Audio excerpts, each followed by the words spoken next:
Mi nombre es Sofía Gallardo Rosales y voy a explicarles qué es la capilaridad. ¿Alguna vez se han preguntado cómo a través de raíces que están en el suelo, árboles tan grandes que pueden llegar a medir desde 200 metros, pueden subir agua desde el suelo hasta la punta del árbol? Es que piénsenlo, ¿cómo es posible que suban esa cantidad de agua por decenas o hasta cientos de metros? ¿O se han llegado a preguntar por qué las paredes de tu casa se llenan de humedad? ¿A qué se debe esto? O algo que a todos nos ha pasado, que pisamos un charco y de repente nos damos cuenta que estamos mojados hasta la pantorrilla.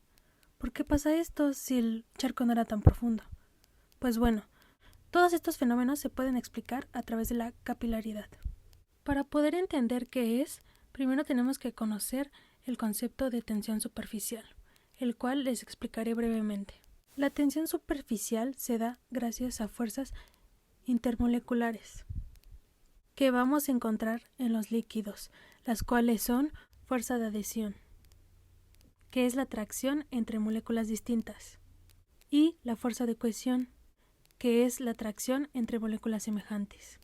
Sabemos que las moléculas que conforman un líquido se atraen entre ellas mismas como una fuerza, las cuales se van a compensar con las moléculas equidistantes, o sea, las moléculas que están alrededor de ella.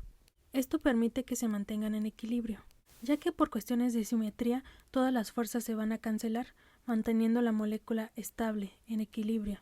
Sin embargo, esto no pasa con las moléculas que se encuentran en la superficie.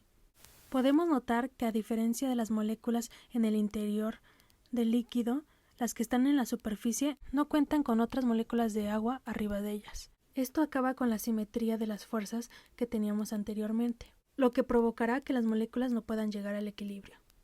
Sin embargo, estas moléculas formarán uniones más fuertes entre las moléculas vecinas de la superficie, agrupándose entre sí, formando lo que conocemos como tensión superficial, la cual podríamos verla como la piel del líquido, la cual nos permitirá poner objetos más densos sobre la superficie del líquido. Sabemos que cuando un objeto es más denso que otro, este se hundirá, pero en cambio, gracias a la tensión superficial en los líquidos, esta nos permite poner objetos más densos que el líquido sobre la superficie de este. Muchos insectos usan esto a su favor. Seguramente han visto a los mosquitos parados sobre el agua. Esto lo pueden hacer debido a la tensión superficial, lo cual les permite beber agua sin ahogarse. Esto lo logran por el largo de sus patas. Más tarde explicaremos esto mejor a profundidad. A continuación daremos la definición formal de tensión superficial. Se define como la tendencia de la superficie de un líquido a resistirse a la ruptura cuando se le somete a una tensión o estrés. En notación tenemos que sigma de S es igual a trabajo sobre área, que esto es igual a fuerza entre longitud. Debido a esto es que los mosquitos se pueden parar sobre el agua, ya que al tener patas muy largas y numerosas, esto les permite distribuir su peso entre todas sus patas. Aunado a esto, por la longitud de dichas patas, se disminuirá el peso del mosquito, facilitando así que ésta no supere a la tensión superficial del agua, lo que les permite pararse sobre ella. En esta imagen podemos observar de cerca al mosquito.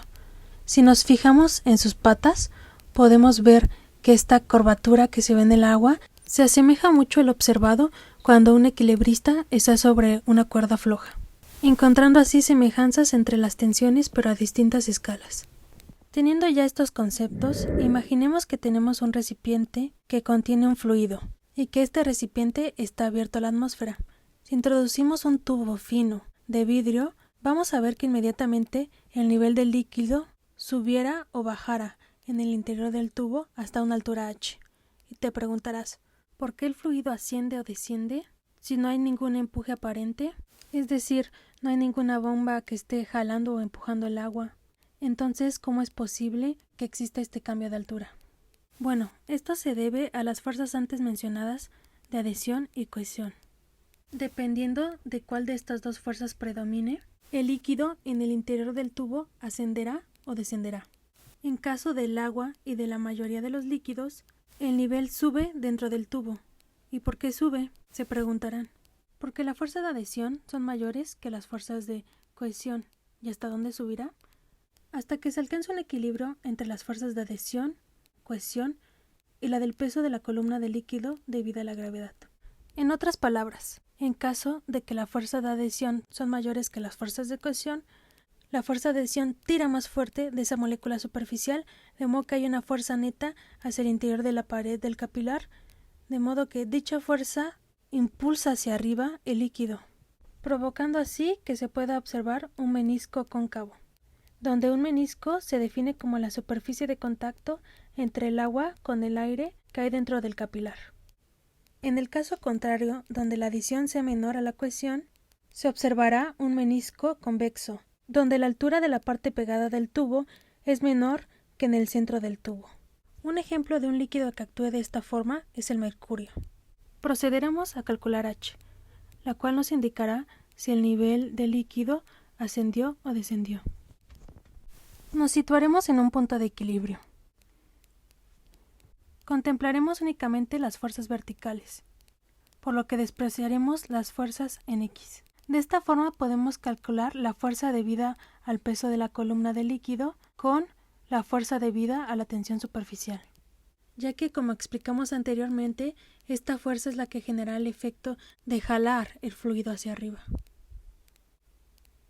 Sabemos por la definición de tensión superficial ya explicada que delta S es igual a F entre L. Recordando que estamos trabajando con un tubo capilar, podemos sustituir L por el perímetro de una circunferencia, el cual sabemos que es 2πr. Y de esta forma podemos despejar la fuerza superficial.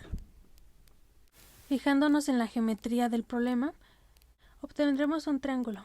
Es fácil ver que la tensión superficial vertical, que es la que nos interesa, está en función del coseno del ángulo de contacto, el cual será igual a la tensión superficial vertical entre la tensión superficial.